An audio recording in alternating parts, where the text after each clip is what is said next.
আফগানিস্তানকে টি-20 সিরিজে পরাজিত করল বাংলাদেশ। প্রথম ম্যাচে 4 উইকেটে জয়, দ্বিতীয় ম্যাচে 2 উইকেটে জয় এবং এই দুদিনই ম্যাচ জয়ের নায়ক হলেন নুরুল হাসান সোহন, ফিনিশার নুরুল হাসান সোহন।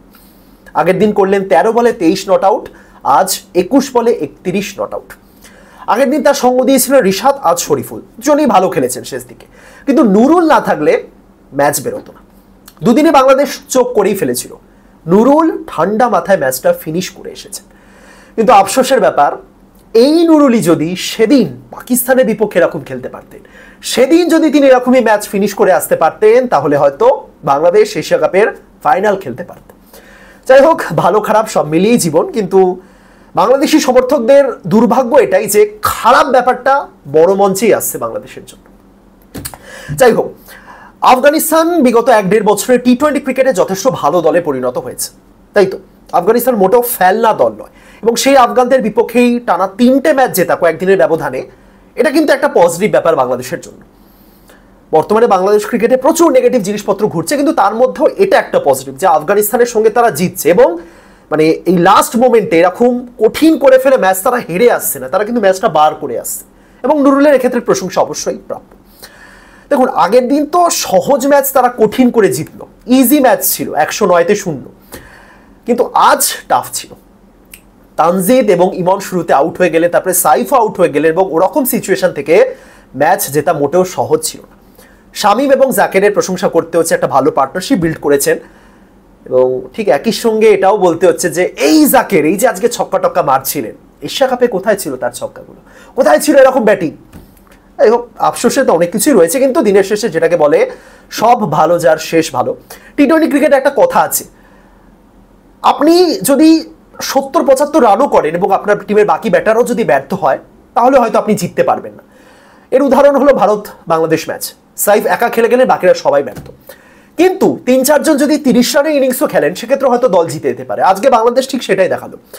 জাকের 32, শামীম 33, নুরুল 31, 3টে 30 রানের ইনিংস এবং রানটা চেজ হয়ে গেল।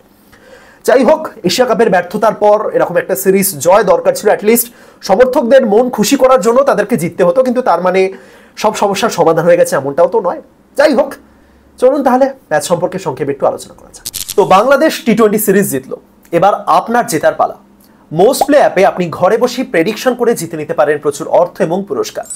এই মোস্ট প্লে অ্যাপে মহিলাদের ক্রিকেট বিশ্বকাপ উপলক্ষে থাকছে 300% রিলোড বোনাস। এখানে আপনি 500 টাকা ডিপোজিট করলেই পেয়ে যাবেন 100টি ফ্রি স্পিন। এছাড়াও প্রত্যেকদিন লগ ইন করলেই পেয়ে যাচ্ছেন 122টি করে ফ্রি স্পিন। এখানে আপনার জন্য থাকছে দৈনিক 650% স্লট বুস্ট, যেখানে আপনি 13,000 টাকা পর্যন্ত জিতে নিতে পারেন। টাকা ট্রানজাকশনের জন্য রয়েছে ফোনপে, গুগল পে, ইউপিআই এবং বাংলাদেশি ইউজারদের জন্য নগদ, বিকাশ, রকেট এবং উপায়। সুতরাং কমেন্ট বক্সে দেওয়া লিঙ্ক থেকে মোস্ট প্লেতে সাইন আপ করুন, প্রেডিকশন করুন এবং জিতে নিন আকর্ষণীয় সব পুরস্কার। প্রথমেই 2 ওপেনারের কথায় আসি। দেখুন, পরপর 2টো ম্যাচ হলো, গতকাল আমি কোনো ভিডিও বানাইনি, সুতরাং 2টো ম্যাচ নিয়েই আমি একসাথে বলছি। গতকাল তানজিদ এবং পারভেজ ইমন দুজনেই হাফ সেঞ্চুরি করেছে, খুব ভালো ইনিংস। গতকালকের ওই 2টো ইনিংসের মধ্যে কোনো ভুল ত্রুটি খুঁজে পাবার প্রয়োজন নেই বা খোঁজারও প্রয়োজন নেই, দুজনেই ভালো খেলেছেন। ইমন ক্যাচ দিয়েছিলেন, ক্যাচ মিস হয়েছে, কিন্তু স্টিল হাফ সেঞ্চুরি হয়েছে, ঠিক আছে এবং ভালো।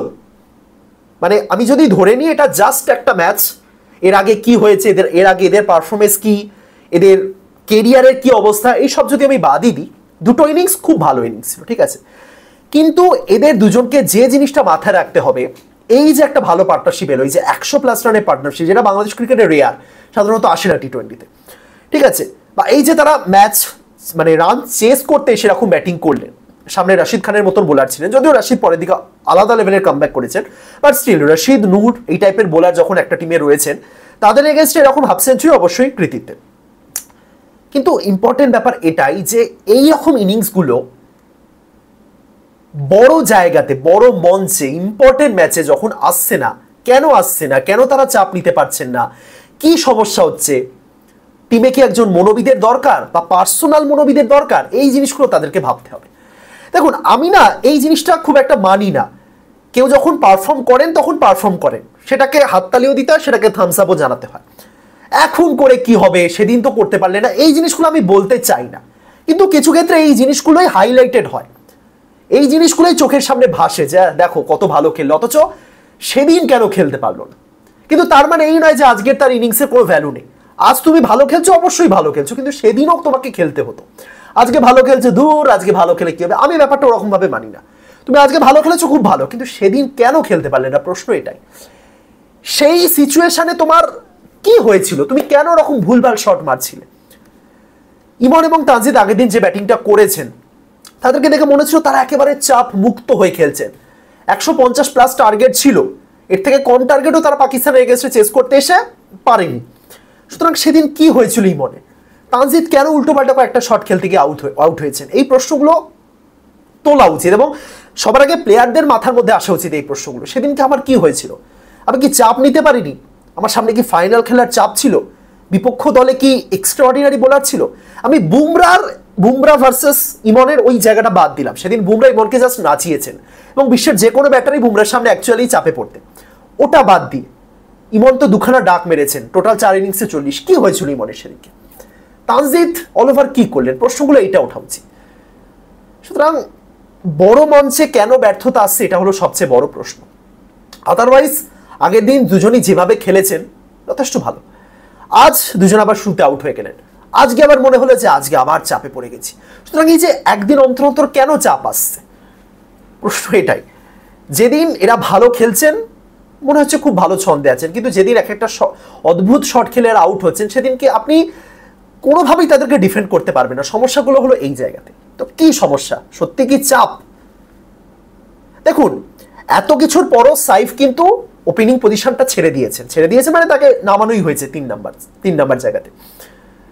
এর একটা বড় কারণ হলো যেহেতু লিটন নেই, হৃদয় যেহেতু খেলতে পারছে না, সুতরাং তারা চাইছে অ্যাটলিস্ট একজনকে রাখতে যিনি ওই মিডিল অর্ডারে থাকতে পারবে। সুতরাং সাইফকে ইচ্ছে করেই তারা খেলাচ্ছে না, সাইফকে একটু নিচে নামানো হচ্ছে, যিনি আর কি পারবেন ধরে ডট খেলে বা স্ট্রাইক রোটেট করে এগিয়ে নিয়ে যেতে পারবেন। এই মানে একটা মনোভাব নিয়েই তারা সাইফকে 3 নম্বরে নামাচ্ছে। সুতরাং ইমন এবং হৃদয়ের কাছে এই একটা সুবিধা রয়েছে, এই প্রিভিলেজটা রয়েছে যে ব্যর্থতার পরও যে প্লেয়ারটা ওপেনিংয়ে ভালো করেছেন তাকে সরিয়ে দিয়ে তাদেরকে সুযোগ দেওয়া হচ্ছে। সুতরাং এটা একটা বিশাল ব্যাপার। বিশ্বের খুব কম দেশেই খুব কম দলই এরকম সুযোগ দেয় তাদের ব্যর্থ প্লেয়ারদের, ব্যর্থ ওপেনারদের। সুতরাং সেই জায়গাতে নেমে দুখানা হাফ সেঞ্চুরি অবশ্যই তাদের মনোবল বাড়াবে, কিন্তু এটাও তাদেরকে মাথায় রাখতে হবে যে এটা পার্মানেন্ট নয়, আজীবন এরকম চলবে না। আমি অতীত বাংলাদেশের ওপেনিং পজিশন নিয়ে প্রচুর কথা বলেছি, প্রচুর আলোচনা করেছি যে দেখুন, আজ লিটন, কাল শান্ত, পরশুদিন রনি তালুকদার, আজ আনামুল হক বিজয়, আজ সৌম্য সরকার, তানজিদ, ইমন এসছেন, এরকম প্রচুর ওপেনারই তো দেখলাম বিগত 2-3 বছরে, তাই না?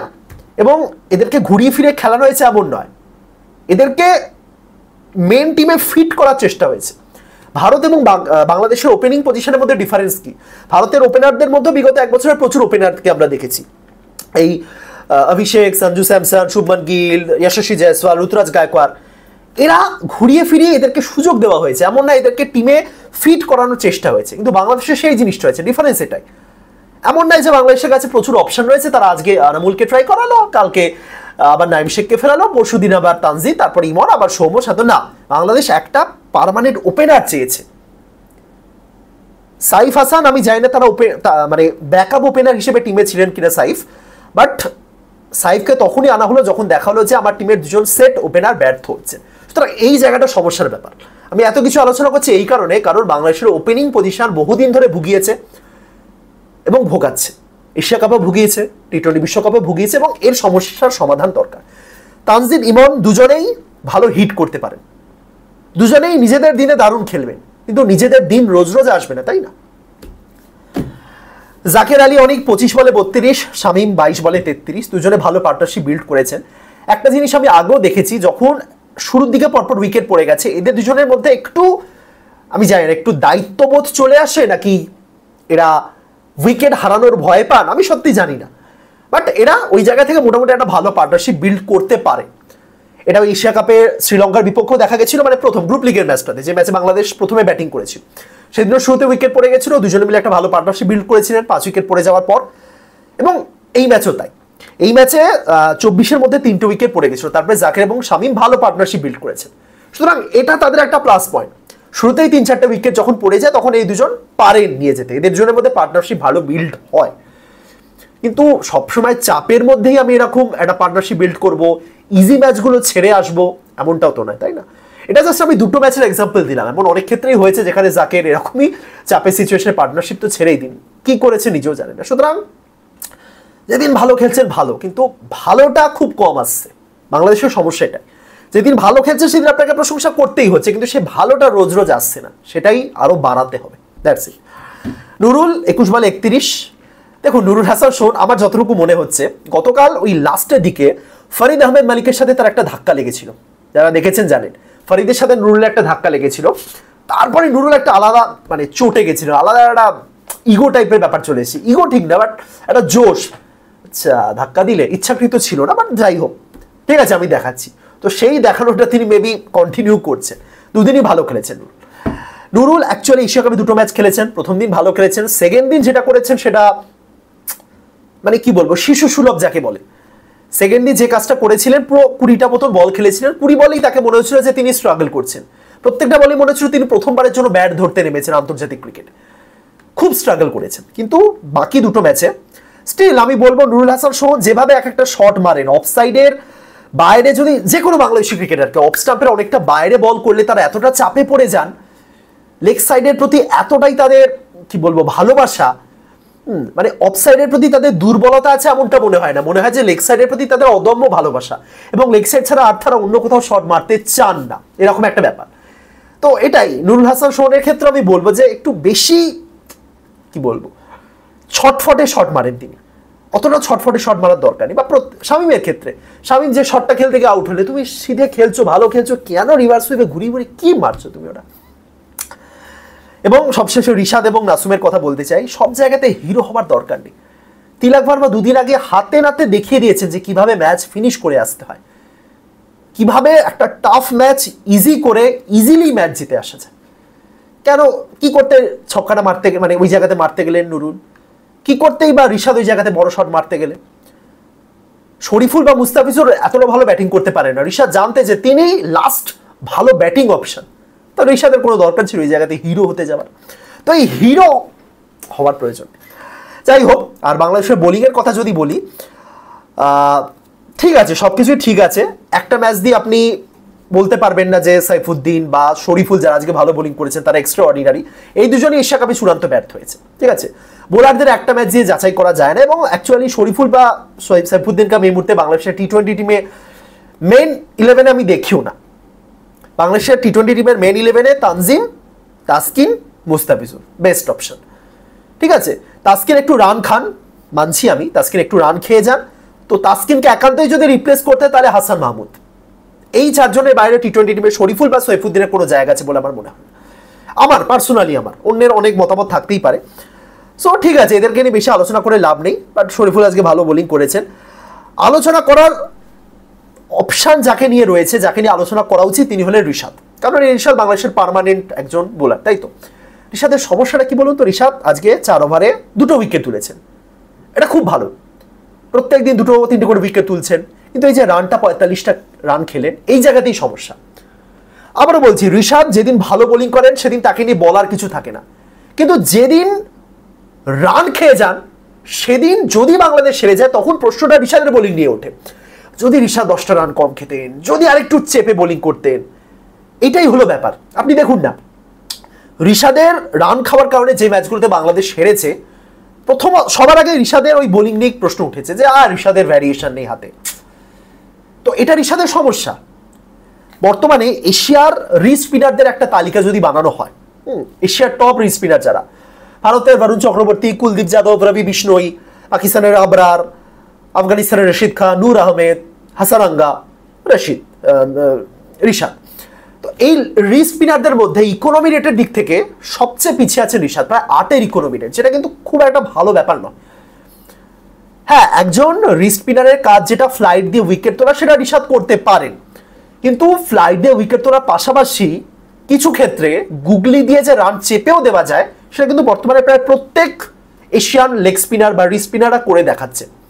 রশিদ খান বা হাসারাঙ্গার যে ইকোনমি রেট খুব ভালো, খুবই ভালো। বরুণ চক্রবর্তীকে আমি বাদ দিয়ে দিলাম, মিস্ট্রি স্পিনার তিনি, আমি তাকে বাদ দিয়ে দিলাম, কিন্তু যারা গুগলির উপর নির্ভরশীল, হাসারাঙ্গা বা রশিদ খান, গুগলি পড়া আগে খুব মুশকিলের ব্যাপার ছিল, বর্তমানে এরা এতটাই গুগলি দিয়েছেন, ব্যাটাররা ধরেই রাখে যে কিছু ক্ষেত্রে এদের বল অফ স্পিন হিসেবেই আসবে, ম্যাক্সিমামই অফ স্পিন হিসেবে আসবে। কমেন্টেটররা তো বলেন হাসারাঙ্গা বোলিং করবে না, অফ স্পিনারই আসবে। তো এই জিনিসটা তো তারা মানে জানেন, তারা জানেন, কিন্তু তার সত্ত্বেও তারা গুগলি দেন, উইকেটও তোলেন, রানও চেপে দেন। তো ঋষাদকে সেই জিনিসটা আয়ত্ত আনতে হবে।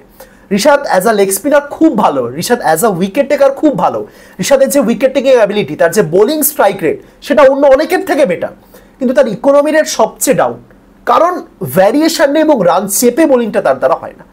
যেদিন ভালো করেন সত্যি ভালো করেন, আবারও বলছি এশিয়া কাপে খুব ভালো করেছে শেষ কয়েকটা ম্যাচে, কিন্তু যেদিন রান খেয়ে যান, এই যে 4 ওভারে 45, শ্রীলঙ্কার বিপক্ষে গ্রুপ লিগে 1 ওভারে 18, সেই দিন মনে হয় ইস ঋষাদ যদি আর 10টা রান কম খেতেন, তাই তো। সুতরাং ঋষাদকে নিয়ে আলোচনা করার ছিল, ঋষাদ আরো বেটার করতে পারেন এবং তাকে নিজেকেই করতে হবে। সমর্থকরা ঋষাদের উপর মাঝে মাঝেই চটে যান, আমি অনেক কমেন্ট দেখেছি, এবং তার কারণ এটাই, ঋষাদ ঠিক মানে এখনো যে এতদিন খেলার পরও লেগ স্পিন ছাড়া বাকি ভ্যারিয়েশনগুলো আয়ত্তে আনতে পারছে না, গুগলে আয়ত্তে আনতে পারছে না, এটা কিন্তু আফসোসের ব্যাপার। তার মধ্যে ক্ষমতা রয়েছে বিশ্বের টপ স্পিনারদের মধ্যে একজন হয়ে ওঠার, কিন্তু তার আগে গুগলিটা অ্যাকচুয়ালি প্রয়োজন। যাই হোক, বাংলাদেশ জিতলো, ম্যাচ জিতলো, সিরিজ জিতলো, শুধু সমর্থকদের আফসোস এটাই থেকে যাবে যে এশিয়া কাপে কেন এই পারফরমেন্সগুলো এলো না। তারপরও মানে এটা তো বাংলাদেশের জন্য একরকম অ্যাওয়ে ম্যাচই বটে, কিন্তু সমর্থকরা বিশাল পরিমাণে মাঠে এসেছিলেন, মনে হচ্ছিল বাংলাদেশই যেন হোম ম্যাচ খেলছে। সমর্থন, হাফ সেঞ্চুরিতে হাততালি, 4 ছক্কাতে হাততালি, ম্যাচ জেতার পরও হাততালি, এই যে আবেগ, এই আবেগগুলো প্লেয়াররা যদি বোঝেন, যদি এশিয়া কাপের ওই পাকিস্তানের বিপক্ষে এই পারফরমেন্সগুলো তারা ডেলিভারি করতেন, তাহলে সমর্থকরাও খুশি হতে পারতেন। তারাই জয়ের পরও খুশি হচ্ছেন, তারা এরপরও সাপোর্ট করবেন, কিন্তু জাস্ট একটা জাস্ট দ্বিপাক্ষিক সিরিজ জিতে খুশি হওয়ার, একটা টুর্নামেন্টে ভালো প্রদর্শন করার মধ্যে কিন্তু অনেক ডিফারেন্স আছে, সত্যি অনেক ডিফারেন্স আছে।